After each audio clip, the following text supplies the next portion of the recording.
Bapak Ibu ada sukacita pagi ini? Amin. Ada sukacita pagi ini? Boleh dong lambaikan tangannya, kasih tos kiri kanannya. Ada sukacita pagi ini. Haleluya. Sampai 10 orang, 50 orang boleh. Haleluya. Kasih Allah tidak pernah berkesudahan dalam hidup kita. Amin. Amin ya. Bapak Ibu Saudara, saya pribadi pun merasakan kasih setia Tuhan. Amin. Kita mau bangkit berdiri yuk. Kita menyatakan bahwa kasih Allah tiada berkesudahan. Haleluya.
Kita mau hadir di sini buat apa sih? Kita mau memuji Tuhan. Amin. Kita mau menyembah Tuhan. Amin. Kita mau datang ke pelatarannya. Kita mau bersyukur sama Tuhan. Haleluya.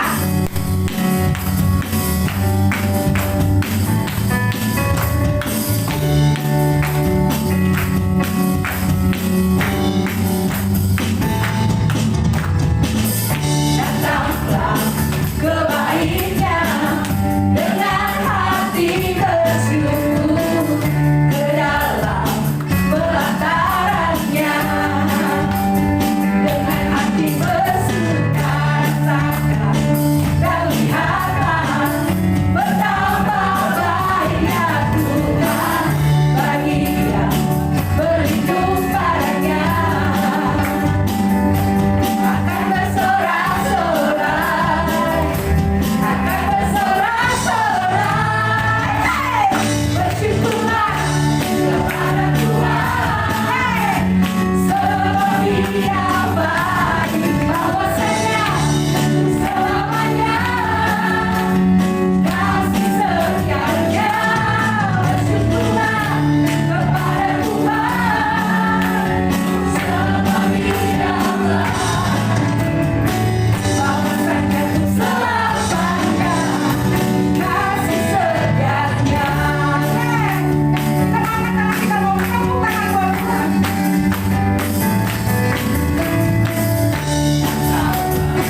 hidup kita. Tuhan pimpin dengan baik. Sudah selayaknya kita mau bersyukur sama Tuhan. Kita menaikkan rasa syukur kita sama Tuhan. Haleluya Yesus. Saatnya kita mau lebih dalam lagi menyembah Tuhan. Kita mau masuk ke dalam hadirat Tuhan. Kita persiapkan hati kita.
sebab Kau layak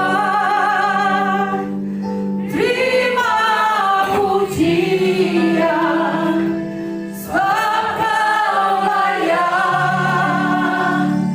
terima pujian, sebab Kau layak. Ku agungkan Yesus, Raja di atas segala raja. Sebab Kau layak, sebab Kau layak terima pujian, sebab Kau layak terima pujian, sebab Kau layak.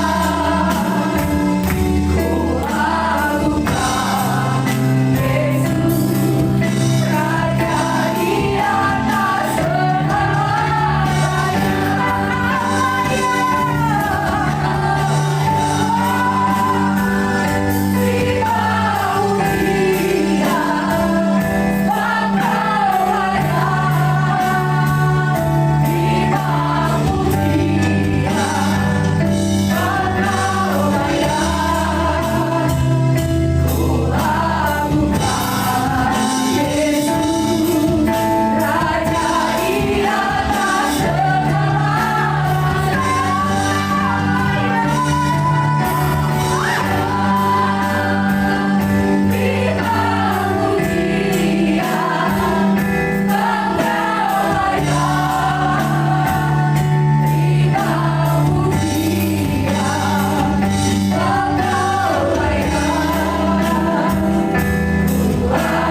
Raja di atas segala raja Tuhan.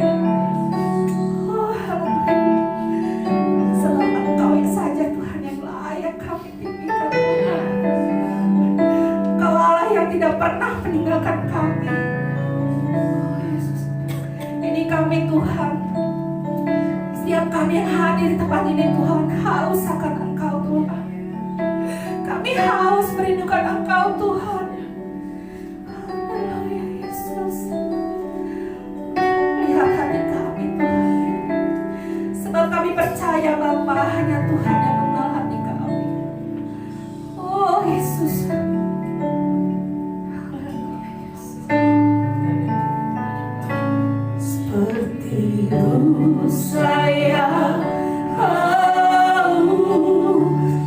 rindu aliran sungaimu.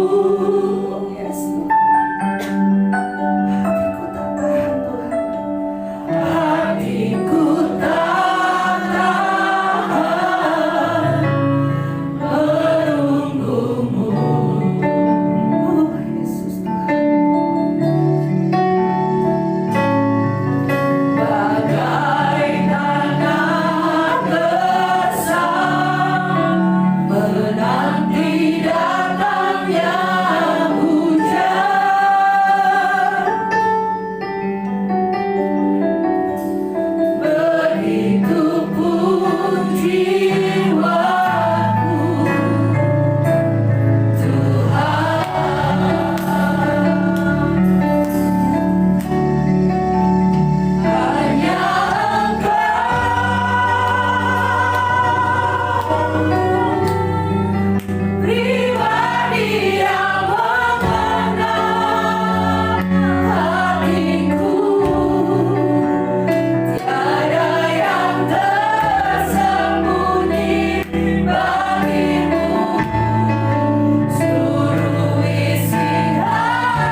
secara pribadi demi pribadi kami Tuhan.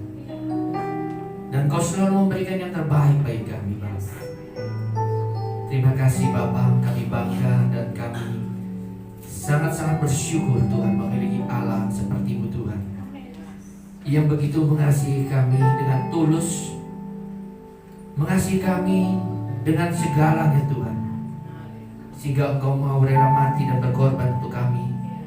Engkau rela menderita untuk kami, karena kami berharga di mata-Mu Tuhan. Terima kasih Bapa di surga. Kalau siang hari ini kami boleh ada, semua juga karena kasih anugerah-Mu Tuhan, karena kesempatan Tuhan yang Kau berikan bagi kami Tuhan, untuk kami terus memperbaiki hidup kami, agar kami memuliakan nama-Mu Tuhan dalam kehidupan, dalam pelayanan, dan dalam pekerjaan kami masing-masing. Sebentar Bapa, kami akan belajar mengenai firman-Mu. Biarlah berikan kami hati seperti tanah yang subur, yang lembut Tuhan, sehingga kami dapat menerima firman-Mu dengan baik dan benar, sehingga firman itu boleh berakar, bertumbuh, dan mengubah hidup kami menjadi hidup yang berkenan di hadapan-Mu. Hanya di dalam nama Tuhan Yesus Bapa kami berdoa dan kami sambut kebenaran firman-Mu. Haleluya. Amin. Silakan duduk.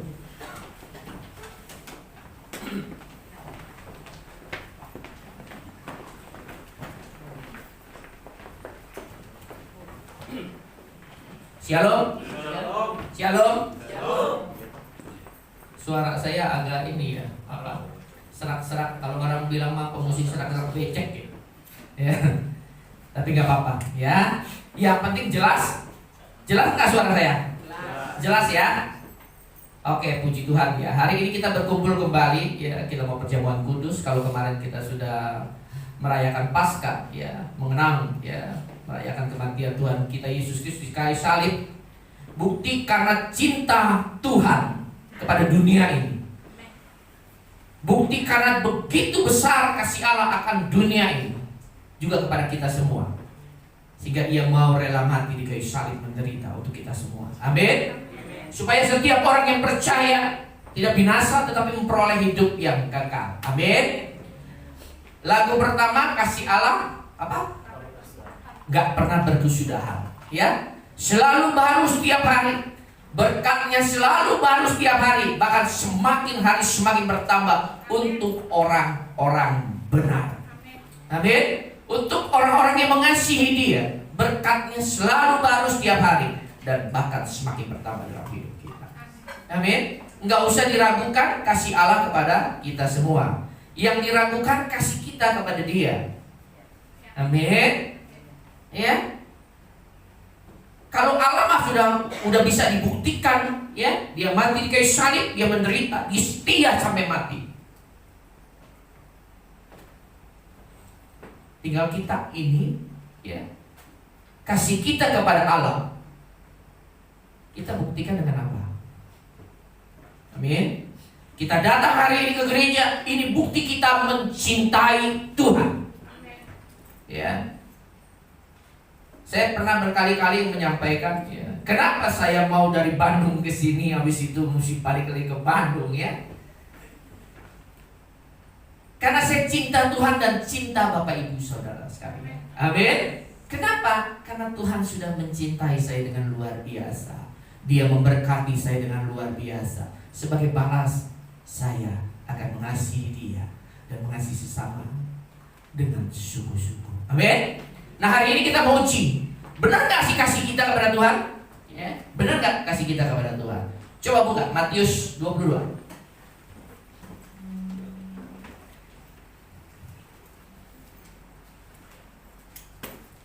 Matius 22 ayat 34.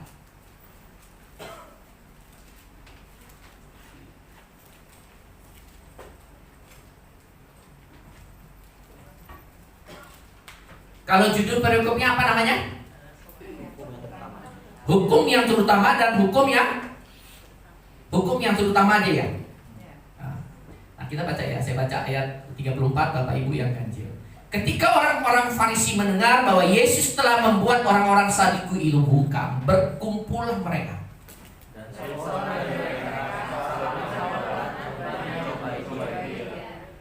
Ada seorang ahli Taurat bertanya, tujuannya mau mencoba Yesus. Ya. Nah, ayat 36, Guru, hukum manakah yang terutama dalam hukum Taurat? Jawab Yesus kepadanya, "Kasihilah Tuhan Allahmu dengan segenap hatimu dan segenap jiwamu dan segenap hatimu." Ini adalah hukum yang Yesus katakan. Ini adalah hukum yang paling utama dari hukum Taurat. Amin. Yaitu kasihilah Tuhan Allahmu dengan segenap hatimu, dengan segenap jiwamu, dengan segenap akal. Pertanyaannya, Bapak Ibu, benarkah sudah melakukan ini? Kalau Yesus mah sudah nggak usah kita pungkiri, kita udah setuju, amin. Yesus mengasihi kita luar biasa, bahkan rela mati di kayu salib. Kita mau mengasihi, firman Tuhan mengatakan, nanti ada ayatnya soalnya. Kalau kita menjalankan hukum kasih ini, genap semua hukum Taurat dan kitab para nabi. Makanya ada sepupu kita yang bertanya sama saya, Pak, sekarang kan banyak sekali nabi-nabi palsu. Banyak sekali ajaran-ajaran yang kelihatannya bagus, benar, tapi ternyata tidak benar. Ini bukannya dari kita orang Kristen ya, tetapi ini sepupu, saudara sepupu kita bertanya, bagaimana membedakannya? Kan susah kalau saya jelasin pakai Alkitab, betul? Tapi saya begini, semua ajaran agama yang diciptakan, yang diizinkan, dan berlaku untuk bangsa kita Indonesia adalah baik semuanya. Tidak ada agama yang tidak mengajarkan hal-hal yang baik, betul? Amin. Semua agama mengajarkan hal yang baik.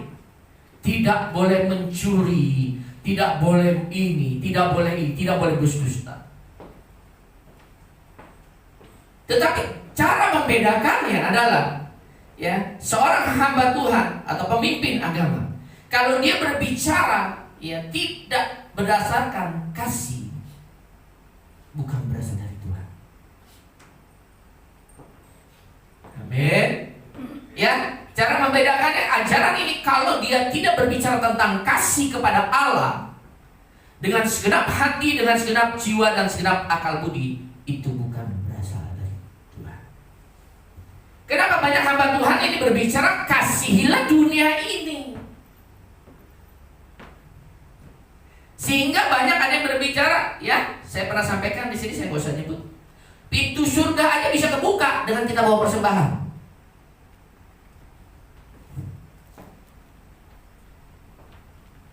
Bapak Ibu kalau udah mengerti tentang kebenaran firman Tuhan, bisa menilai mana yang benar, mana yang kelihatannya benar, mana yang salah. Ya, hati-hati ya. Kalau salah udah pasti ya. Ya gampang ini. Nah ini kelihatannya benar. Ya kalau kita nggak mengerti tentang firman Tuhan, kita akan diseret. Akhirnya apa? Orang buta menuntut orang buta. Jangan salahkan nanti kita ikut masuk ke dalam jurang. Apakah surga itu murah sekali? Apakah pengorbanan Yesus murah sekali? Sehingga hanya dengan bawa persembahan kita bisa berkata pintu surga terbuka. Kita bawa persembahan bukti karena kita mengasihi Tuhan. Jangan minta surga dibuka. Surga, pintu surga kebuka kalau kalian hidup benar di hadapan Tuhan.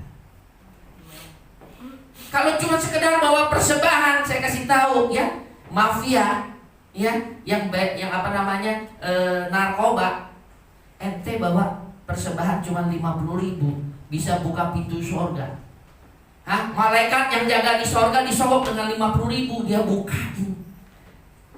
Ya, enak dong itu mafia. Ya, bandar narkoba 50.000 dia sekali sogok 5 miliar. Bukan pintu surga kebuka. Betul. Disebut sama berapa bidadari? Ya, 72 bidadari. Langsung ke tatah Allah yang Maha Kuasa. Gak mungkin. Allah nggak bisa disogok. Amin. Malaikat Tuhan tidak bisa disogok. Anda bawa persembahan, Anda perpuluhan, bukti karena Anda mencintai Tuhan dengan segenap hati, dengan segenap jiwa, dan dengan segenap akal budi. Amin.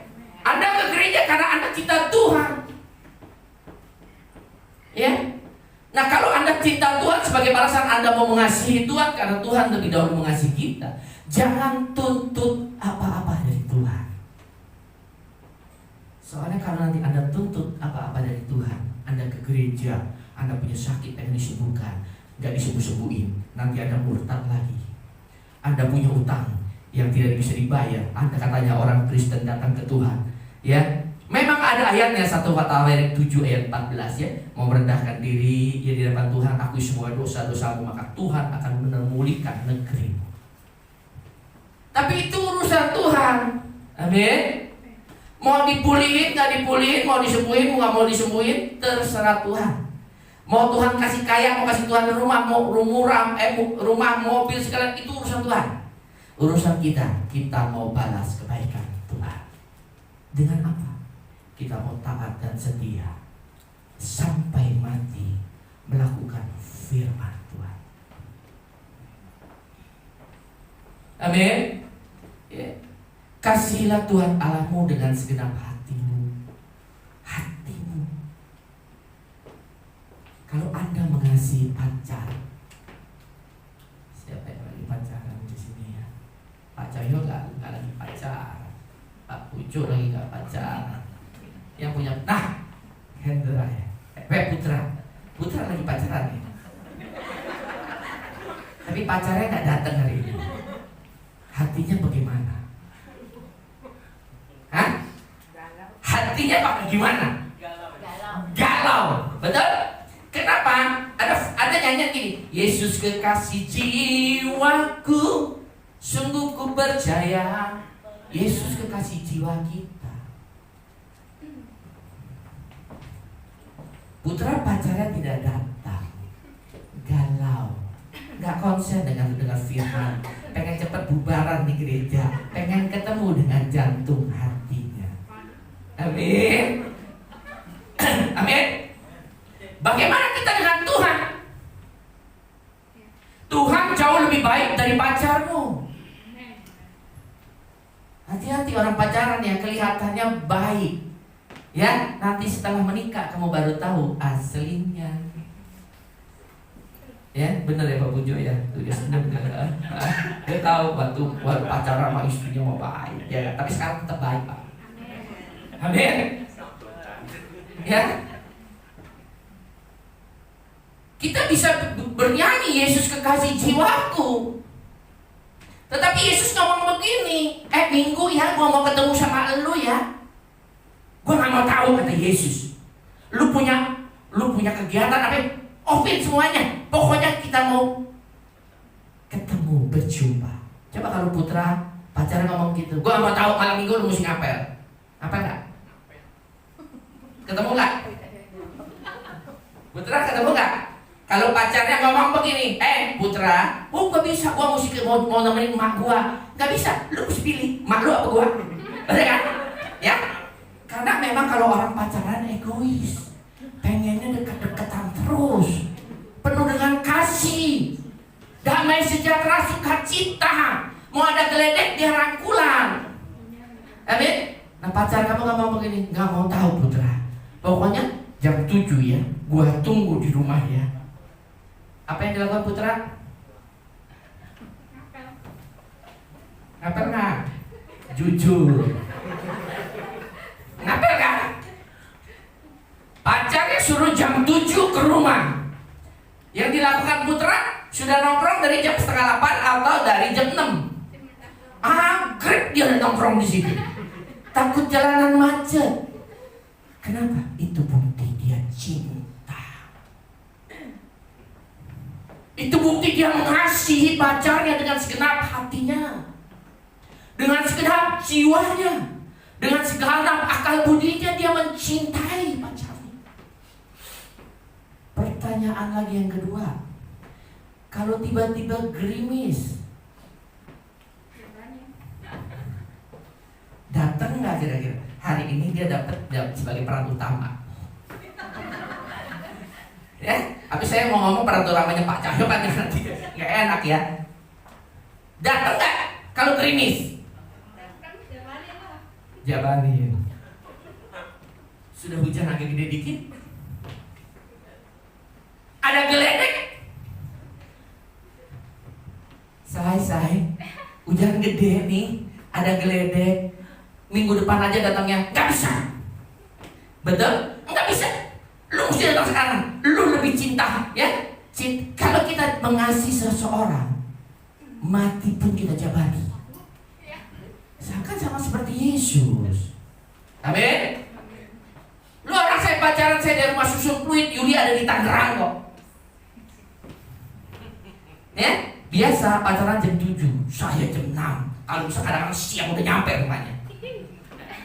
Ya, biarin aja, nggak mandi malam. Enggak. Cinta mengalahkan segalanya. Betul? Bau pun hilang. Amin. Nah, ini kekuatan dari cinta namanya. Nah, ya kan? Ya. Betul. Lagu dunia juga ada nggak ada duit, yang penting kumpul. Kalau sekarang mau nonton aku ya, nggak ada duit lu gue ceraiin lo. Ya, nah inilah bukti kita mengasihi pacar kita luar biasa. Kita mau berkorban, kita mau memberikan yang terbaik, kita mau datang berjumpa dengan pacar kita. Pertanyaannya sekarang, kita cinta Tuhan nggak? Tapi kenapa ke gereja off-offan? Hari ini ngapel, minggu depan nggak ngapel, lusa ngapel. Kalau itu yang terjadi sama pacarnya, apa yang dilakukan? Pecah. Betul nggak? Betul nggak? Kalau suruh ngapel, dia bolos terus. Berarti kan kita udah tahu dia pasti ada selingkuhan. Betul? Dia sudah mendua hati. Sekarang ada di Yuli, besok ada di Januari. Ya, saya pacaran ya, ada 3 misalnya. Hari ini saya pacaran sama Yuli minggu ini, malam minggu. Besok saya pacaran, jangan nama Januari ya. Kacau nih. Ini umpamanya ini perempuan, ya, Betty kek. Ya, pasti kan kalau ada sesuatu yang tidak benar, yang tidak sesuai dengan keadaan, ya, orang seperti orang berpacaran, pasti kan pacarnya pasti akan berpikir, pasti lu berdua hati. Nah, kalau itu yang terjadi, apakah kita benar-benar nyanyi mengasihi Tuhan? Firman Tuhan mengatakan pujian, aku mengasihi Engkau Yesus dengan segenap hatiku. Nanti mau nyanyi kayak begitu, terus sama malaikat tinggal ngomong begini, bohong lu. Kenapa ternyata engkau lebih mencintai dunia ini? Engkau lebih mencintai dunia ini. Pada firman Tuhan mengatakan, kasihilah Tuhan Allahmu dengan segenap hatimu. Segenap, jangan ada sisa.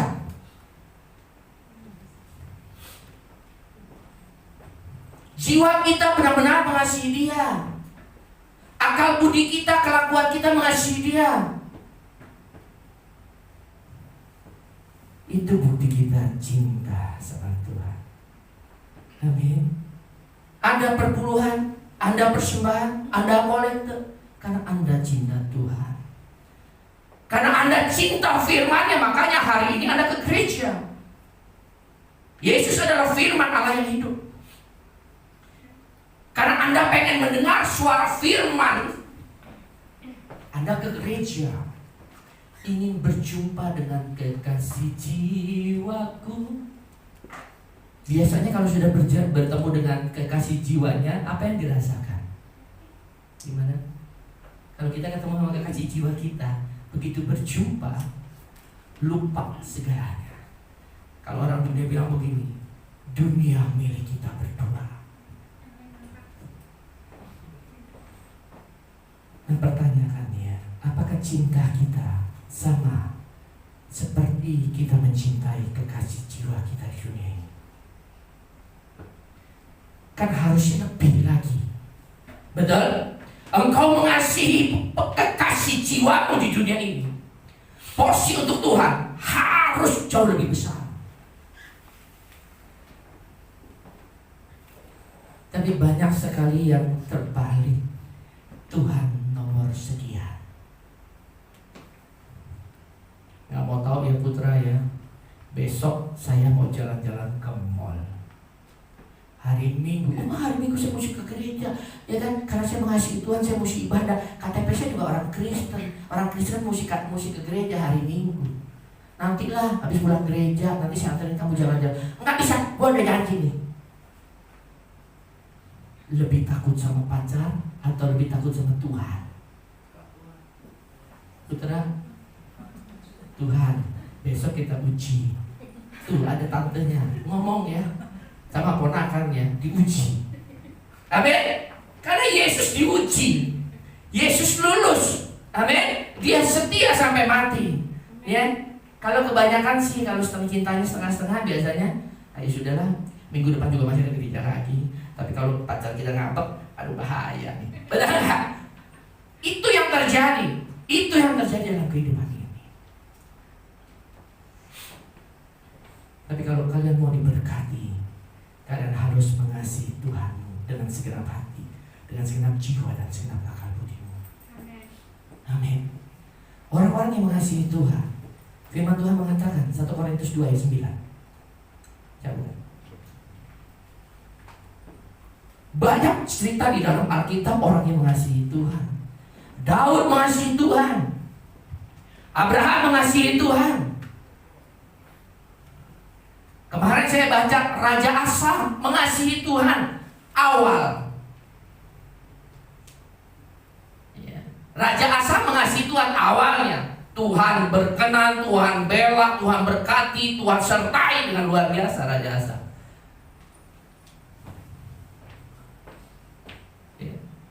Firman Tuhan mengatakan kalau engkau mengasihi Tuhan Allahmu dengan segenap hati, inilah kok, ya. Tetapi seperti ada tertulis, apa yang tidak pernah kita lihat oleh mata, tidak pernah didengar oleh telinga, dan yang tidak pernah timbul dalam hati manusia, semua disediakan bagi siapa? Bagi yang mengasihi Yesus dengan segenap hati, dengan segenap perbuatan dan akal budimu. Sekalipun itu mustahil, Allah kita yang kita sembah adalah Allah yang luar biasa. Tidak ada yang mustahil. Coba kita nyimpang dikit. Buka coba 2 Tawarik 14.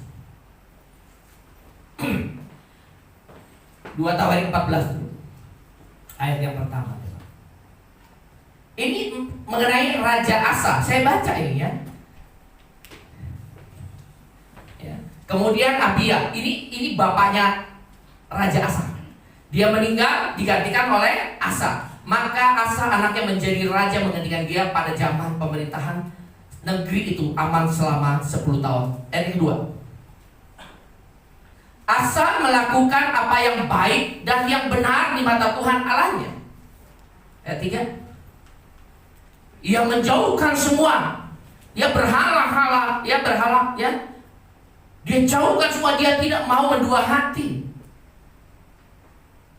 Dia fokus, dia cinta Tuhan dengan luar biasa. Nggak ada lirik-lirik yang lain. Fokus cuma cinta satu, cinta mati sama Tuhan. Apa yang Tuhan berikan, Tuhan lindungi, Tuhan berkati. Dia berperang dengan luar biasa, tentara yang luar biasa banyak. Tetap Allah bela dia.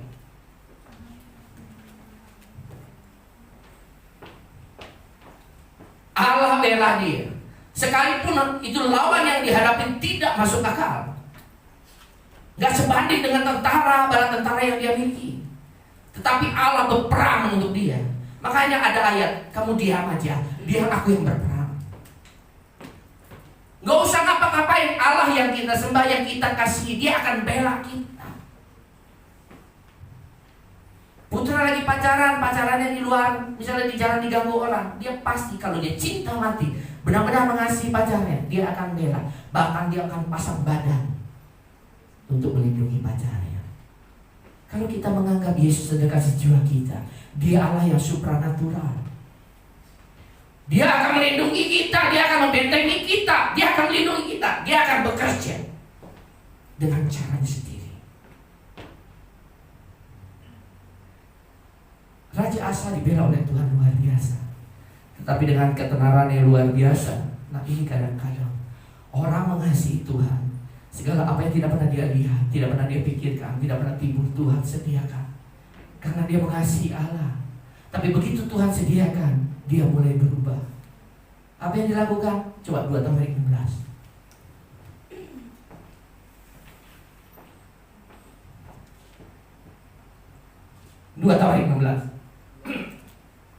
Pada tahun ke-36 pemerintahan Asa, majulah Baisa, raja Israel, hendak berperang melawan Yehuda. Dia memperkuat Rama dengan maksud mencegah lalu lintas kepada Asa. Dia mau blok nih, ya. Kerajaan Asa mau diblok nih, mau diserang dia. Dan pasukannya memang lebih banyak.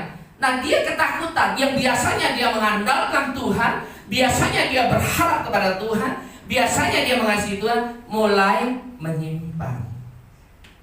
Dia mulai berharap kepada Raja Aram. Makanya akhirnya ada seorang nabi yang melihat yang namanya, coba ayat yang ayat berapa itu? Ya, ada seorang nabi mengingatkan dia. Terus ayat berapa? Ayat 7 coba. Dia salah jalan karena dia berharap kepada Raja Asa untuk bantu dia. Padahal Tuhan sudah buat mujizat berkali-kali, melindungi dia, memagari dia, membentengi dia, dan dia selalu menahan berperang.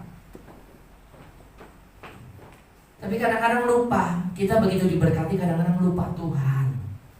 Nah, ini yang jangan, ya. Nah, pada waktu itu datanglah Hanani penglihat itu kepada Asa. Ya, Hanani ini mengingatkan bahwa engkau bersandar kepada Raja Aram dan tidak bersandar kepada Tuhan Allahmu. Dia sudah mulai tidak mencintai Tuhan. Dia mulai ke lain hati, berharap kepada orang yang cinta Tuhan. Dia mengharap perlindungan dari Dia.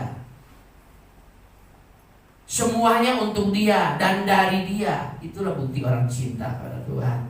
Oleh karena itu terluputlah Raja Aram dan dari tanganmu. Ayat 8.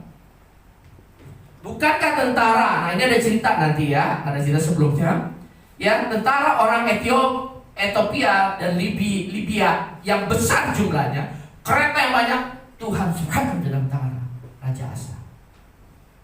Raja Asa mengalami kemenangan demi kemenangan. Banyak dari kita kadang-kadang kita salah jalan, ya. Selama di dunia ini, iblis pasti akan mencuri kemuliaan demi kemuliaan, berkat demi berkat. Nah, penglihat ini memberikan menegur, tapi responnya salah. Berapa banyak kita kalau ditegur responnya salah? Nggak diangkat, ngambek. Diangkat jadi sombong. Nggak diberkati jadi ngambek. Diberkati jadi salah jalan. Ditegur ngambek, nggak ditegur tetap aja jadi melenceng kemana-mana. Kenapa? Respon salah. Raja Asa responnya salah. Dia nggak terima karena dia raja. Dia penjarain. Apa yang terjadi? Dia mengalami sakit kedua kakinya dan mati. Lain sama Daud. Daud juga mengasihi Tuhan, diberkati oleh Tuhan luar biasa. Cuman mata genitnya main. Melihat Bathsheba lagi mandi. Betul? Lakinya udah suprang paling depan aja biar cepat mati. Ya, begitu mati diambil sama dia. Ya, sebelum Uria mati pun dia sudah berzina. Dia raja yang diberkati Tuhan.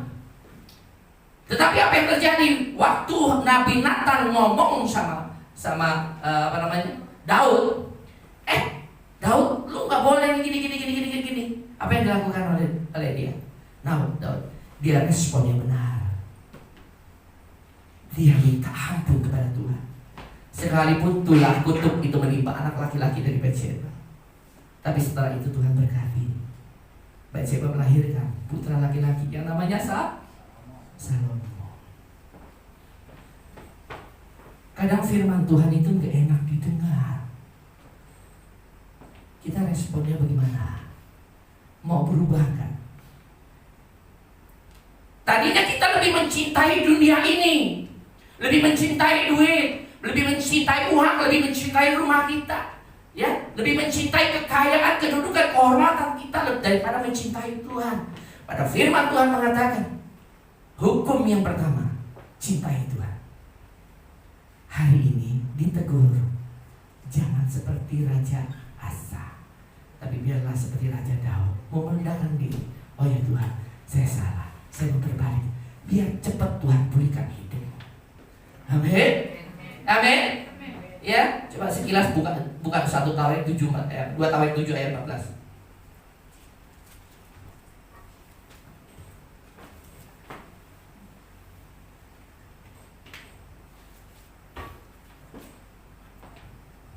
Ini janji orang yang kadang memang manusia pasti nggak lepas dari kesalahan. Tetapi kalau salah dan pada hari Minggu kita berjumpa dengan kekasih jiwa kita, dan kekasih jiwa kita ngomong begini, lu salah, cepat berubah, rendahkan dirimu. Amin. Jangan sok-sokan, rendahkan diri. Firman Tuhan mengatakan, dan umatku yang atasnya namaku disebut merendahkan diri. Kenapa orang tidak bisa dipulihkan? Karena dia nggak mau merendahkan diri. Diomongin, kita ngomongin satu kata, dia pakai 1000 kata. Betul nggak? Betul? Ya? Suami mabok pulang, diomongin sama istrinya. Roh Kudus menjamah istrinya, dipakai. Pak, mabok nggak boleh lo. Saya emang minum nggak sampai mabok, sampai setengah mabok doang. Pulang masih inget kok. Nah, orang seperti ini susah dipulihkan. Amin. Ya, kan harusnya dia dengar. Mungkin istri kita dipakai oleh Tuhan untuk mengubah hidup kita menjadi berkenan di hadapan Tuhan. Amin. Berdoa dan mencari wajahku dan berbalik dari jalan-jalan yang salah, maka aku mendengar dari surga, mengampuni dosanya serta memulihkan mereka. Amin. Ini yang terjadi kalau kita kembali ke rel Tuhan. Kita kembali ke hukum kasih. Kasihilah Tuhan Allahmu dengan segenap jiwa. Amin. Amin. Mau ya? Mau enggak? Mau mengasihi Tuhan dengan segenap jiwa kita? Besok diuji. Catat, saya besok gak ada di sini. Catat Bu Nomi. Januari. Ini muka-muka yang hadir hari ini. Besok hadir enggak? Betul? Besok kekasih jiwa. Kan kita tadi ngomong, kita nyanyi dulu lah. Nyanyi dulu, nyanyi. Gak usah pakai musik apa? Yesus kekasih jiwaku, sungguh percaya padamu. Nyanyi semua kan? Karena kasihmu padaku, kau tebus dosaku.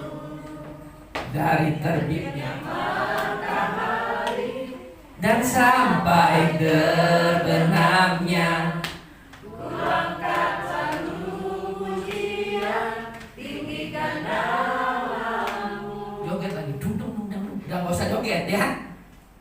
Kita tadi baru nyanyi loh. Yang nyanyi hari ini catat. Kan tadi dia ngomong Yesus kekasih jiwaku. Betul? Besok ke minggu depan kekasih jiwamu pengen berjumpa lagi di tempat ini sama Bapak Ibu. Kalau nggak sampai ya kecuali ada persoalan. Biasanya makanya gitu ya. Saya ke gereja dari dulu nggak ada motor, saya naik ojek. Saya dulu jalan kaki, naik beca. Saya mau mencari kekasih jiwaku. Karena hanya dekat Allah saja aku tenang. Kalau kita dekat sama kekasih jiwa kita, tenang. Diburu berutang juga lupa. Amin. Apalagi kalau kekasih jiwa kita orang kaya, betul? Dia ngomong begini, berapa sih utang lu? Betul nggak? Udah bayarlah. Amin. Nah Yesus sudah membantu. Dia bayar hutang kita dengan darahnya. Amin. Ya. Balik ke Matius 22. Itu kan hukum yang pertama. Hukum yang kedua apa?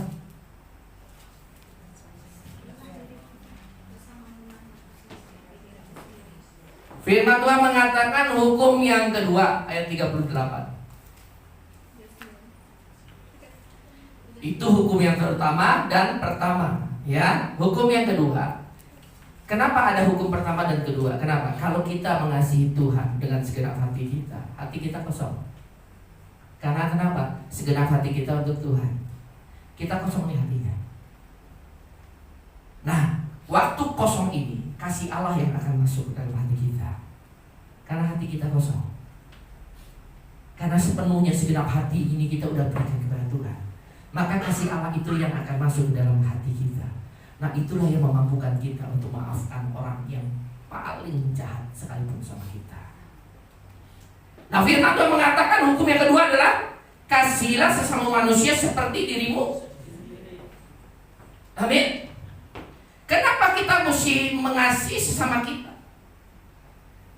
Orang yang tidak bisa mengasihi sesama dia bohong kalau dia mengasihi Tuhan dengan segenap hati.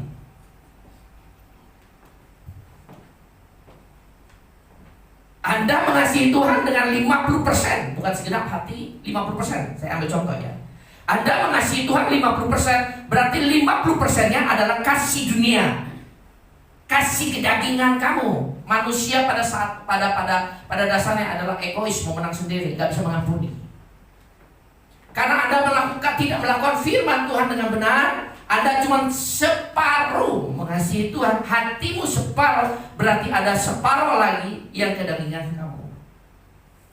Sehingga waktu kamu dikecewakan oleh teman kamu, Anda ditipu, disakiti oleh teman kamu, maka di sini pasti ada dua yang bermain. Separuh dia bilang ampuni, yang separuh memang dia brengsek. Orang seperti itu gak layak diampuni. Tapi yang separuh lagi berdebat terus. Ya? Nah, keputusan ada di tangan kita. Hidup ini pilihan. Karena kita sering memberikan makan yang namanya kedagingan, maka yang keluar keputusannya adalah kedagingan.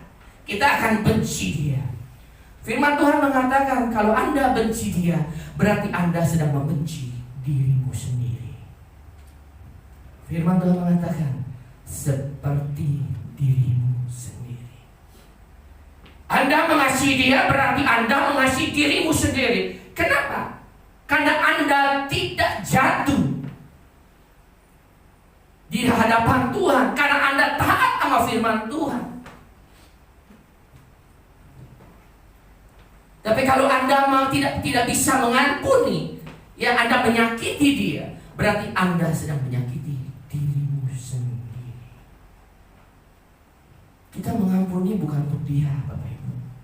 Kita mengampuni untuk kita. Kalau kita nyimpen akar kepahitan, kita nggak berkenan di hadapan Tuhan. Kalau kita nggak berkenan di hadapan Tuhan, bagaimana janji Tuhan digenapi dalam hidup kita? Kita yang problem. Amin.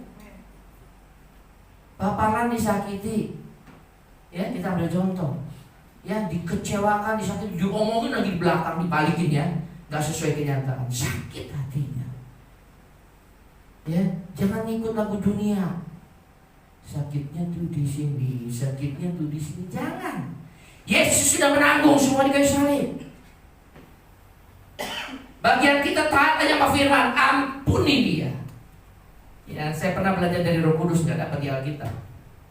Ya, pengampunan itu 4 level. Yang pertama melupakan, betul? Level yang pertama orang itu melupakan, nggak bisa langsung ujuk-ujuk mengampuni. Orang bersalah kepada kita nih, kepada paparan, apa yang bisa dilakukan dulu? Yaitu dia mencoba belajar melupakan kesalahan orang itu, betul? Tapi kalau ketemu priwisan, bisa nggak cekak-cekik sama dia? Belum tentu. Ya, saya pernah ngalami kok. Ya, saya dia menyakiti saya luar biasa.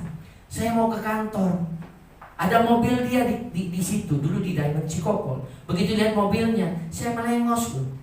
Main time zone di Lipo Karawaci. Akhirnya apes kan saya, buang duit terus. Tuh tanya istri saya, sampai boneka-boneka sampai yang namanya tiket yang berbuatnya beribu-ribu, puluhan ribu. Kenapa kayak saya menghindar? Saya belum bisa mengampuni, tetapi saya baru melupakan dia. Saya belajar mengampuni suaminya 1 minggu, untuk istrinya 1 bulan. Tapi sekarang teman baik sama saya. Makan waktu, makanya ya, kasih itu yang pertama adalah melupakan. Belajar melupakan kesalahan dia. Kedua, belajar ampuni. Cirinya orang udah mengampuni apa? Kalau ketemu, yang luar ngapain? Itu orang sudah mengampuni. Tapi ngomongnya sudah mengampuni, kalau ketemu lagi lengos. Itu belum mengampuni. Berarti engkau belum lulus di hadapan Tuhan tentang pengampunan, tentang kasih yang Tuhan mau. Yang ketiga, levelnya apa? Kalau dia susah, tolong. Bisa nggak? Dia susah, kita tahu dia susah. Itu tuh paparan sekarang susah loh. Wah, kita tergerak karena ada kasih Allah. Kita mau menolong dia. Bisa nggak? Itu level yang ketiga. Belajar kalau mau sempurna di dalam hukum yang kedua. Amin. Yang keempat, itu belum. Saya pernah ya, orang ini mengecewakan, jahat sama saya. Bahkan dulu anggota persekutuan saya ngomong, balas saja Pak, memang orang yang beresep begitu. Saya ngomong begini sama teman-teman persekutuan saya. Saya bilang, dia jahat nggak menurut kamu orang? Jahat Pak, jahat banget dia sama Pak Hendy. Makanya Pak Hendy balas aja gitu. Dia jahat kan? Jahat sama saya kan? Iya. Kalau saya melakukan hal yang sama, berarti apa bedanya saya sama dia? Diam semua orang persekutuan saya. Dia jahat sama kita. Tetapi kalau saya balas kejahatan dengan kejahatan, apa bedanya kita dengan dia? Amin. Anak Tuhan harus mengasihi. Pas dia susah, saya tolong. Sampai saya digila-gilain sama orang persekutuan saya. Gila Pak Hendy. Pak Hendy sudah ngampunin, udah bagus. Dia susah biarin, itu karma dia, tabur tuai. Nah, itu pakai ayat dia, tabur tuai gitu. Ngapain kalau dia susah kita bantu? Firman Tuhan mengatakan, kalau musuh mengalami kesusahan, tolong dia. Kita berapa mengecewakan Tuhan, tapi Tuhan mengasihi kita, tidak melihat kesalahan kita. Kita susah, Tuhan tolong selalu. Itu yang harus kita lakukan. Yang terakhir, yang keempat, saya berdoa sama dia, Tuhan ampuni dia, ampuni dia. Karena karma pasti ada, tabur tuai pasti ada. Saya mewakili dia, minta ampun kepada Bapa. Tuhan ampuni kesalahan yang dia lakukan. Saya berdoa sama dia. Waktu saya dikasih gitu sama Roh Kudus tuh, Roh Kudus ngomong apa? Tuhan Yesus sudah melakukan itu semua. Yesus melupakan dosa kita. Yesus melupakan pelanggaran kita. Yesus ampuni dosa kita. Betul? Yesus ampuni dosa kita. Pertama dia melupakan dosa kita, tapi dia belum mengampuni. Makanya ada kutuk turunan. Kirim nabi dibunuh, kirim nabi dibunuh, kirim nabi dibunuh. Akhirnya Yesus mesti turun sendiri. Dia ampuni dosa manusia. Melalui Yesus berkat Abraham, Ishak, Yakub akan mengalir. Yesus berkati kita. Yang keempat, sebelum mati Yesus ngomong, Bapa ampunilah mereka, sebab mereka tidak tahu apa yang mereka berbuat. Lakukan seperti apa yang Yesus lakukan. Kasih yang tidak ada batas, kasih agape. Amin. Ya. Dan hukum yang kedua adalah yang sama dengan itu, ya, kasihilah sesama manusia seperti dirimu sendiri. Jadi kita mengampuni karena kita mengasihi. Kita mengampuni orang bersama kita karena kita mengasihi diri kita. Amin. Amin. Jangan bodoh. Ya, orang itu memang jahat sama kita. Hati kita empot-empotan, kesal sama dia. Istri kita kasih makanan yang enak, nggak usah sediain lo, buat kesal. Istri kena damprat, betul? Anak mau minta duit, mau ngambung lagi, bubar semua keluarga. Gara-gara apa? Karena kita membenci seseorang. Betul? Dikasih makan enak, kita hanya gak enak makannya. Yang lagi kita keselin, dia lagi di mall, lagi makan enak sama istrinya, sama teman-temannya. Bodoh kita. Amin. Bodoh kita. Karena kita benci sama orang, kita yang menderita, anak kita menderita, keluarga kita menderita. Bodoh namanya. Belum lagi kalau nanti kesel-kesel kolesterol darah tinggi naik, cus, stroke. Hah? Udah stroke satu. Ngeliat dia makin benci, gara-gara lu gua stroke nih kan, gitu kan. Bodoh, kita yang bodoh. Ampuni dia. Urusan dia sama Tuhan, bukan urusan kita. Bagian kita mau taat sama firman Tuhan. Amin. Ya, ayat 40 yang terakhir. Pada kedua hukum inilah tergantung seluruh hukum Taurat dan kitab para nabi. Jadi kalau Bapak Ibu nggak hafal dari Kejadian sampai Wahyu, pegangan sama ayat ini. Kasih kepada Bapak, kepada sesama, maka Anda akan menggenapi seluruh hukum Taurat dan kitab para nabi. Anda mengasihi Tuhan, Anda mengasihi firman-Nya. Anda akan selalu memberikan kepada kekasih jiwamu. Anda ke gereja karena Anda mencintai Tuhan. Anda melayani karena Anda mencintai Tuhan dan sesama. Amin. Nah, kalau itu dasar kalian melayani karena cinta Tuhan dan cinta sesama, seperti hukum yang pertama dan kedua, ada gesekan, nggak bakal kita mundur. Amin. Nah, kalau orang-orang yang baru melayani digesek sedikit, ya, pada besi menajamkan besi. Anda mau diproses tapi responnya salah. Nanti diulang lagi sama Tuhan. Kan belum lulus nih buah rohnya nih, ya, kasihnya gak lulus. Nah, dicobain terus, cobain terus. Amin. Mesti pintar, ya, jangan bodoh. Amin. Ya, kita kasih kepada Allah dengan segenap hati kita, ya, dan kita mengasihi sesama kita seperti kita mengasihi diri kita sendiri. Amin. Kita memberikan, mendandani diri kita yang terbaik. Dandani musuhmu dengan yang terbaik. Amin. Musuhmu gak punya makan, kirim makan. Ya, musuhmu gak punya baju, kasih baju. Amin. Itulah cinta kasih yang tidak bersyarat, yang Tuhan Yesus sudah lakukan, sudah contohkan ke dalam kehidupan kita. Amin. Amin. Saya undang musik itu.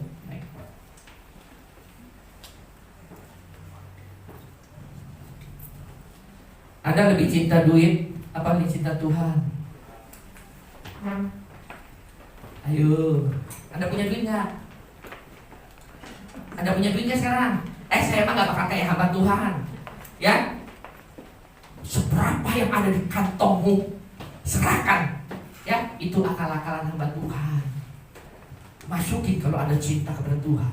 Pulang dengan ongkos wajarnya aja. Enggak, saya tanya, cuma nanya doang. Siapa yang ada duit di kantongnya hari ini? Ada. Amin.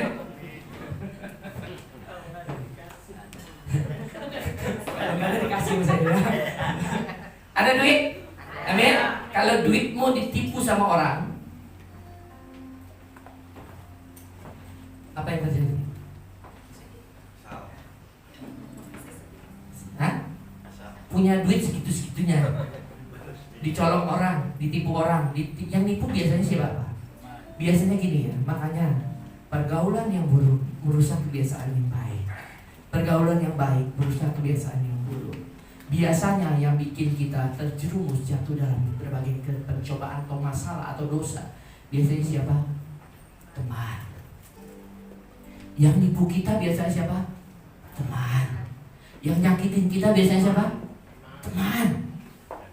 Gak mungkin musuh kita, orang kita udah gak bergaul sama dia. Makanya hati-hati. Punya teman tuh hati-hati. Dia bisa bawa ke kiri, bisa bawa ke kanan. Makanya hati-hati dengan bergaul, apalagi di akhir zaman. Maka firman Tuhan mengatakan di akhir zaman, orang yang tidak taat sama firman Tuhan, jauhi mereka. Hati-hati. Yang nipu kita tuh teman. Gak mungkin musuh minjem duit. Pasti teman yang minjem duit. Amin. Nanti kalau dia gak bayar, Anda kecewa gak? Kecewa gak? Kecewa, berarti duitnya masih duit kamu, bukan duit Tuhan. Saya mau orang mau bayar, mau enggak. Yang penting saya udah berhati-hati. Ya, kalau dulu kan saya nolongin orang jor-joran. Kalau sekarang hati-hati, untung ada ini nih. Ya saya nggak pegang duit istri saya, jadi ada yang tahan sedikit. Ya begini, iya. Tapi kan kadang-kadang masih kecolongan. Tapi kalau dia nggak bayar, saya kena nggak? Enggak. Kenapa? Apa yang saya miliki punya Tuhan. Makanya kalau uangmu diambil, terus kamu kecewa, kamu sakit hati, kamu punya akar kepahitan, berarti itu masih milikmu. Itu yang masih menjadi pegangan di hidupmu, bukan Tuhan. Belajar punya Tuhan. Amin. Punya duitnya? Duit siapa? Yang punya duit siapa? Tuhan. Amin. Yang punya duit kan Tuhan. Kamu kan dititipin untuk kelola, bisa kamu pakai, bisa. Ya benar nggak? Nah, yang punya Tuhan kalau ditipu sama paparan, kamu kecewa nggak? Enggak. Kalau kecewa kata dia gini, gimana sih? Kan punya gua aja nggak kecewa. Kenapa yang gua titipin kok kayak jadi marah, sakit hati sama dia? Betul? Jangan bodoh. Amin. Kita mesti pintar di hadapan Tuhan, supaya berkat-berkat Tuhan tuh gak kehalang dalam hidup kita. Apa yang dicari orang? Bukan lagu dunia. Ini kan mau tutup nih. Kalau nggak mau ditutup, duit dulu. Nanti baru kita bahas lagi, gitu kan? Apa yang dicari orang? Kerajaan. Kita mencari kerajaan surga, bukan cari uang. Kalau kita mencari kerajaan surga, maka segala keperluan kita Tuhan tambahkan. Amin. Jadi kerajaan surga gak bicara duit, gak bicara makan minum pakai, tetapi bicara damai sejahtera, sukacita dan kebenaran. Amin. Itu yang kita mesti cari, hidup benar, memiliki damai sejahtera sekalipun ditipu. Tetap ada damai sejahtera, ada sukacita. Hore, ya kan? Gua ditipu sama Yanuar, puji Tuhan gua ditipu, betul nggak? Kalau gua bisa menyanyi, berarti gua udah lulus di hadapan Tuhan. Buah roh, damai sejahtera, sukacita, nggak kepengaruh. Amin. Ya. Ingat ya, segala yang kita miliki ada milik Tuhan. Kita cuma pengelola aja. Kasih Dia dengan segenap hati kita. Ada satu lagu. Ya, ada satu lagu. Apa? Ya. Nah, ini ada satu lagu. Ya. Dalam suka duka ku kan tetap tersenyum. Diolok dihina ku kan tetap tersenyum. Asalkan jangan kau pandang Yesus dan aku. Apapun yang terjadi ku kan tetap tersenyum. Dalam suka duka ku kan tetap tersenyum. Diolok dihina ku kan tetap tersenyum. Asalkan dalam Tuhanku Yesus sertaku. Apapun terjadi ku kan tetap tersenyum. Bisa gak? Bisa? Amin. Bisa tetap tersenyum? Belajar ya. Saya juga mesti belajar. Kadang-kadang saya juga nggak kesel sama orang misalnya. Tapi kan nanti Roh Kudus mau keluar berlebihan ditekan. Nggak boleh. Kan ada firman-Nya. Ya, amin. Mendingan tersenyum daripada cembetut. Ya, kan saya sering ngomong kan. Saya ketemu orang kayak kemarin ya saya ngomong ya. Dia umur 38, ketemu sama saya di dokter gigi. Kayaknya kita seumur ya kok ya. Kan enak kan. Obat awet muda tersenyum. Amin. Amin. Ya. Banyak senyum, ya. Tapi jangan lagi sendirian. Amin, ya. Yuk. Dalam suka duka ku kan tetap tersenyum. Diolok dihina ku kan tetap tersenyum. Karena ku tahu Tuhanku Yesus sertaku. Apapun terjadi ku kan tetap tersenyum.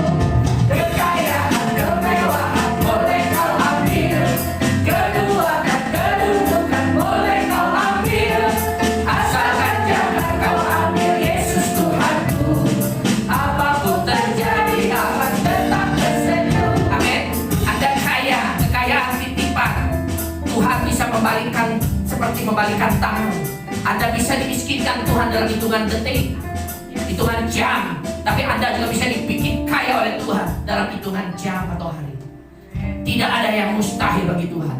Amin. Tetapi ini bukan tujuan kita hidup di dunia. Tujuan kita adalah kita mau jadi serupa dan segambar dengan Tuhan kita Yesus Kristus. Amin. Segala yang kita miliki, kekayaan, kehormatan, kedudukan, kemuliaan, semuanya, rumah, mobil, segalanya bakal kita tinggalin kalau kita dipanggil oleh Tuhan. Amin. Ya, sekarang kita nyanyikan nanti. Dalam suka duka ku kan tetap tersenyum, di dalam hina ku kan tetap tersenyum. Karena ku tahu Tuhan Yesus sertaku, apapun terjadi ku kan tetap tersenyum.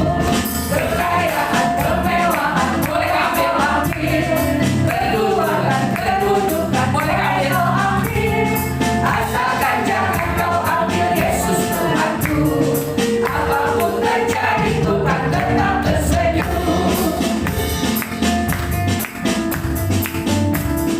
Enak nih lagu ya, tapi saya suruh tersenyum kok kalian tersenyum ya.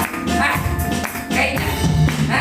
Kayaknya kalau lagu Dalam suka duka ku kan tetap tersenyum, di Allah hina ku kan tetap tersenyum. awet muda. Karena ku tahu Tuhanku Yesus sertaku, apapun terjadi ku kan tetap tersenyum.